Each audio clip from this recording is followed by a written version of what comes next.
Amin. Haleluya. Nah, sekali lagi kita mau ucapkan selamat datang bagi mereka yang baru masuk. Ya, terima kasih karena ikuti kita malam ini dan saya percaya Tuhan akan memberkati Anda lewat firman Tuhan pada malam ini, ya. Jadi mari kita arahkan hati pikiran kita kepada Tuhan untuk mendengar firman Tuhan malam ini. Amen. Ya. Nah, dalam beberapa minggu yang lalu saya sudah menyentuh tentang satu series tentang aku adalah pembangun gerejaku, ya. Saya berhentikan itu minggu lalu dan minggu yang satu lagi karena saya tidak ada di sini, dan minggu lalu kita merayakan Hari Bapa dan kita ada tamu pendeta pengkhotbah kita, tamu minggu lalu, dan hari ini saya akan sambung apa yang saya telah tinggalkan dan saya akan habiskan malam ini ya bagian yang terakhir saya kongsikan beberapa minggu yang lalu tentang berkat-berkat memberi, ya. Tuhan menjanjikan berkat kepada kita apabila kita memberi kepada Tuhan. Memberi itu adalah suatu kesempatan. It's an opportunity. It's a blessed opportunity. To give is an opportunity, ya. Jadi memberi itu satu kesempatan. Memberi itu juga adalah memposisikan hidup kita, ya, memposisikan hidup kita di tempat di mana Tuhan akan mencurahkan berkat-Nya. Giving is positioning yourself for God to release His blessing upon your life. Jadi memberi itu bukan hanya karena kita membesar di gereja, karena kita selalu datang gereja. Di gereja, kalau kita di gereja beribadah, kantung persembahan diedarkan, jadi kita memberi, ya, setiap minggu. Tapi lebih daripada itu, karena firman Tuhan mengajar kita ada berkat apabila kita memberi, ya. Dan ada kebenaran firman Tuhan, ya, yang kita ikut, ya, supaya kita akan memposisikan diri kita untuk menerima berkat Tuhan dalam kehidupan kita. Salah satu contohnya memberi perpuluhan. Banyak orang memperdebatkan hari ini perpuluhan itu tidak lagi berlaku di dalam gereja perjanjian baru. Karena kata mereka kita berada di bawah kasih karunia atau anugerah Tuhan, bukan di bawah hukum Taurat. Memang benar kita berada di bawah kasih karunia, anugerah Tuhan. Tapi kebenaran firman Tuhan tentang perpuluhan, memberi perpuluhan itu masih berlaku pada hari ini. Dan janji Tuhan dalam Maliaki pasal 3 itu masih berlaku hari ini. Bukankah kita, ya, sangat terdorong dengan janji Tuhan dalam Maliaki 3, katanya kita bawa segala perpuluhan persembahan ke dalam rumah Tuhan supaya ada makanan dalam rumah Tuhan, ada persediaan, ada supply dalam rumah Tuhan. Dan kata Tuhan, Dia akan membuka tingkap langit di sorga, mencurahkan berkat-Nya kepada kita sehingga kita tidak ada cukup tempat untuk, ya, menerima berkat Tuhan. Bukan itu saja, tapi juga Tuhan berjanji untuk melindungi kita dari pelahap-pelahap yang melahap, ya, yang mencuri, merampok kita, ya, dengan berkat Tuhan yang ada dalam hidup kita. Nah, itu satu janji yang luar biasa dengan memberi perpuluhan. Kenapa harus didebatkan? Sedangkan itu firman Tuhan memiliki suatu janji. Dan sedangkan orang Kristen banyak kali kita berdoa untuk diberkati. Tapi berdoa saja untuk diberkati tidak cukup. Doa kita itu harus selari dengan firman Tuhan.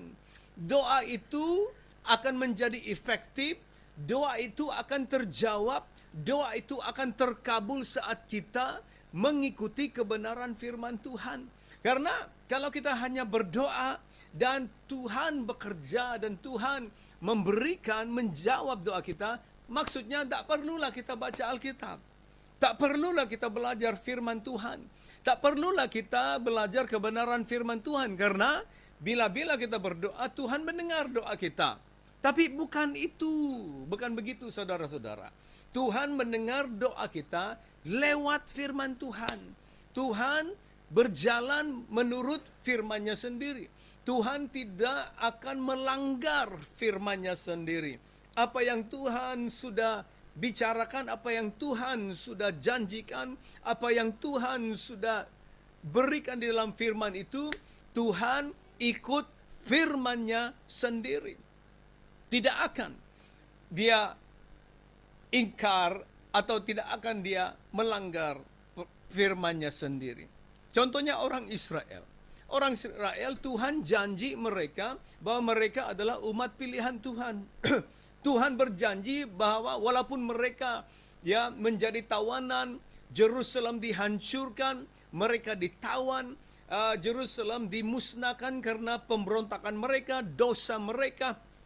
Tapi Tuhan berjanji bahwa Dia tidak akan hancurkan mereka sepenuhnya, tetapi akan ada kelompok yang kecil dipanggil remnant atau kelompok yang kecil Tuhan tinggalkan karena Tuhan berjanji untuk memulihkan mereka kembali.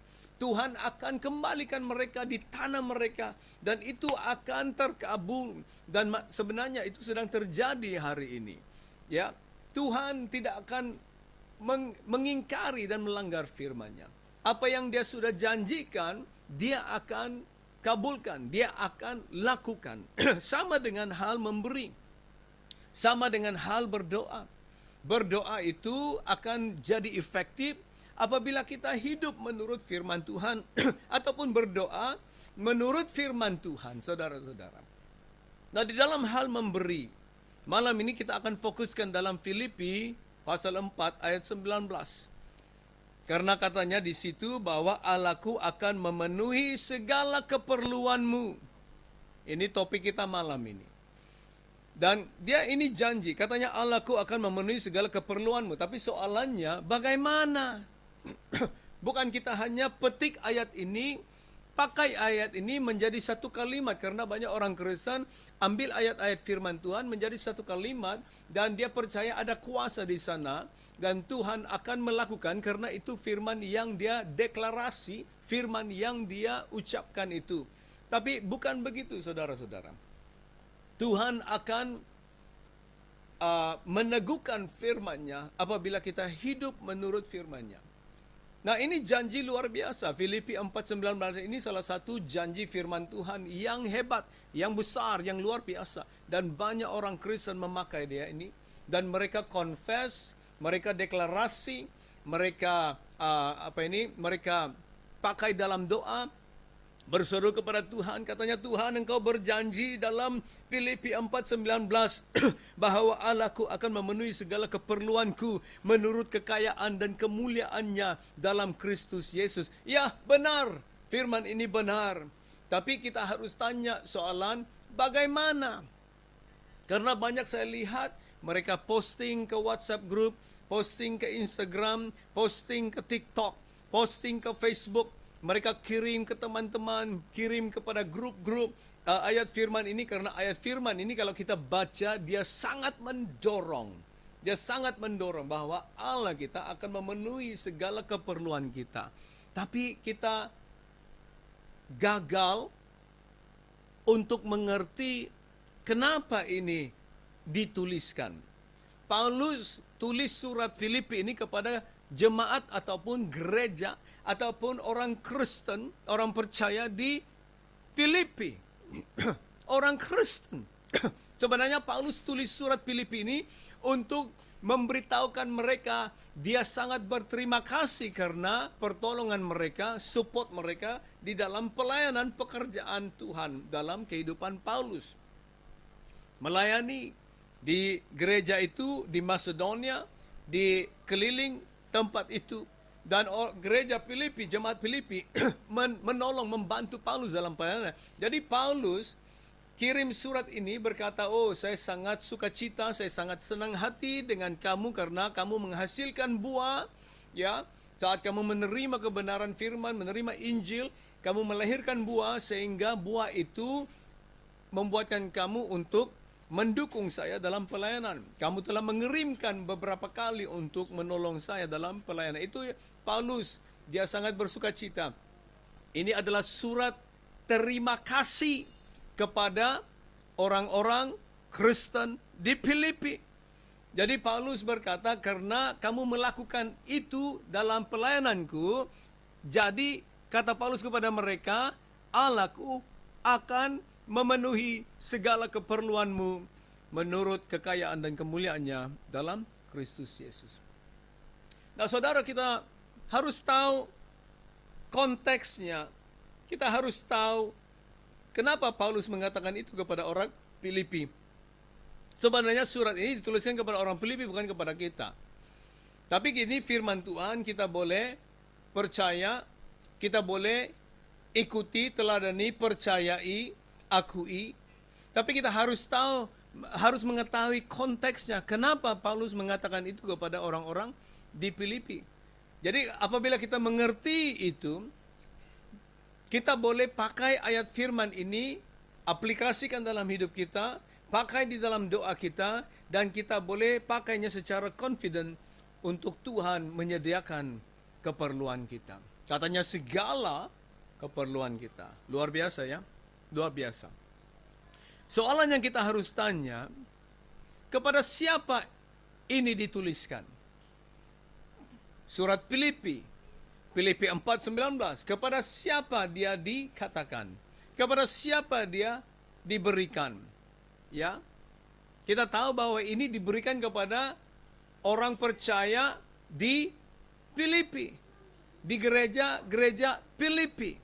Jadi itu mereka sudah orang percaya. Paulus berkata dalam Filipi 1, katanya mereka adalah partners di dalam pemberitaan Injil. Bukan saja mereka daripada Paulus mereka percaya Tuhan, tapi mereka menjadi satu sahabat dalam pelayanan, partners di dalam pelayanan pemberitaan Injil. Mereka mendukung Paulus. Mereka mengirimkan pertolongan kepada Paulus. Mereka adalah orang percaya Yesus. Mereka adalah orang yang sudah diselamatkan. Mereka adalah orang-orang yang hidup bagi Tuhan Yesus Kristus. Nah, saudara, tanya soalan itu kepada kita. Adakah kita ini partners di dalam memberitakan Injil, dalam melayani, dalam membangun gereja Tuhan, dalam melayani Tuhan? Adakah kita orang percaya? Adakah kita jemaat gereja? Adakah kita mengenal Yesus? Adakah kita melayani Yesus? Saudara, kita harus tanya soalnya, karena saya tahu banyak orang Kristen bukan seperti ini. Walaupun dia datang gereja hari Minggu, tapi dia tidak hidup bagi Tuhan. Ada perbedaannya ya saudara-saudara. Kita harus melihat kebenaran ini. Karena Paulus memberitahu orang Filipi ini karena mereka adalah orang percaya. Mendukung Paulus dalam pelayanan. Mengirimkan pertolongan kepada Paulus saat dia memerlukan. Menolong dia dalam pekerjaan pelayanan Tuhan. Di sini saudara-saudara, kita adalah jemaat gereja. Kita dipanggil Tuhan. Kita menjadi jemaat gereja. Kita seharusnya melayani Tuhan. Kita seharusnya ingat gereja, saudara-saudara. Memberi itu adalah satu berkat. Memberi itu adalah satu kesempatan.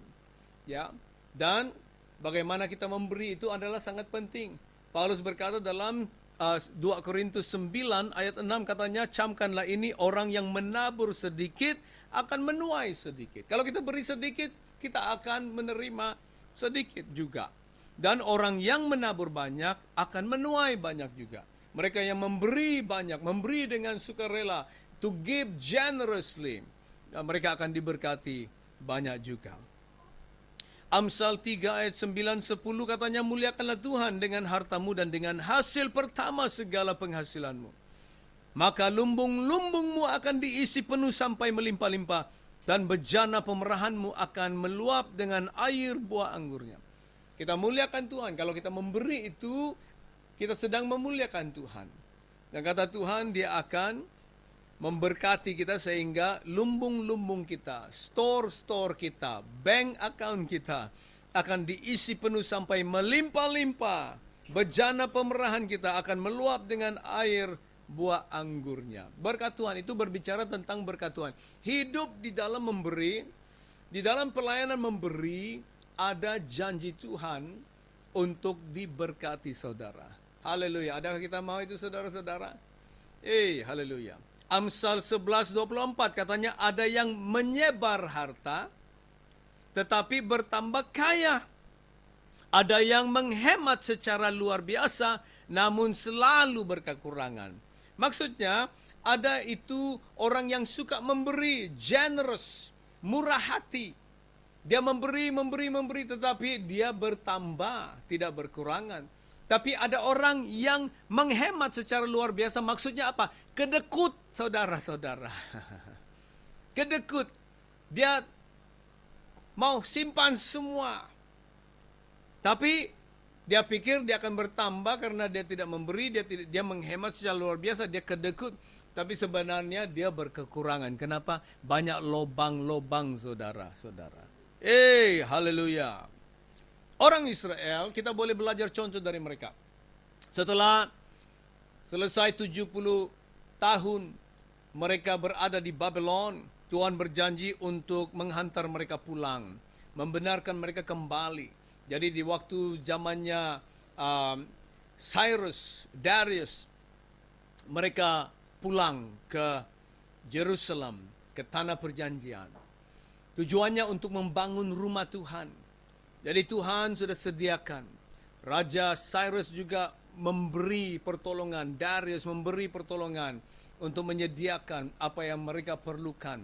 Orang-orang yang kembali, hampir 50,000 orang kembali. Banyak yang dihantar ke Babylon menjadi tawanan. Ratusan ribu, tapi hanya 50,000 yang kembali.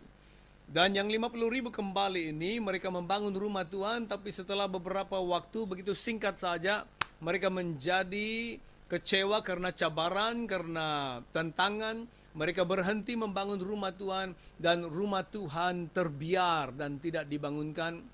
Dan mereka pergi untuk fokus kepada membangun rumah mereka sendiri. Jadi mereka membangun rumah yang cantik-cantik, tapi rumah Tuhan ditinggalkan mungkin kurang lebih 13 tahun, 16 tahun. Rumah Tuhan terbengkalai. Rumah Tuhan tidak dibangun. Jadi rumah Tuhan itu masih rusak dan tidak dibangunkan kembali. Jadi karena itu Tuhan mengirimkan Nabi Hagai, Prophet Hagai, untuk menyampaikan firman Tuhan kepada mereka. Nah, saudara-saudara, kita boleh belajar daripada Hagai. Tuhan menegur mereka, Tuhan menyampaikan message mereka bahwa mereka sudah hilang fokus. Mereka membangun rumah sendiri tapi mereka tidak membangun rumah Tuhan. Jadi Tuhan tidak dimuliakan. Tuhan kurang senang. Dalam Hagai 1 ayat 7 dan 8 katanya, beginilah firman Tuhan semesta alam, perhatikanlah keadaanmu. Jadi naiklah ke gunung, bawalah kayu dan bangunlah rumah itu, maka aku akan berkenan kepadanya dan akan menyatakan kemuliaanku di situ, firman Tuhan. Haleluya. Haleluya. Sebentar ya.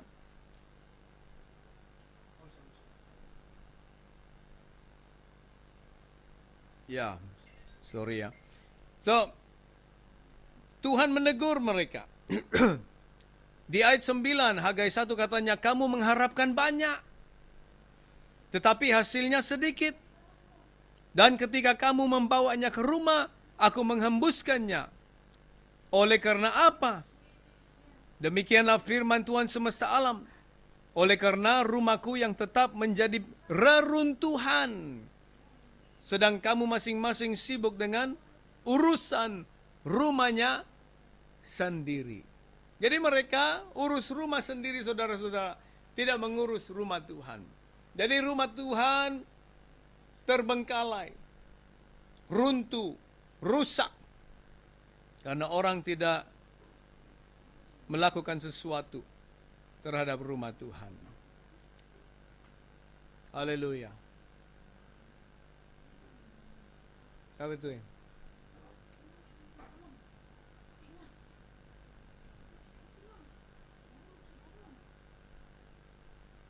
Ya, saudara-saudara, saya mau selesaikan di sini karena ada masalah yang timbul ya, saudara. Anak saya ada masalah, so malam ini. Ya.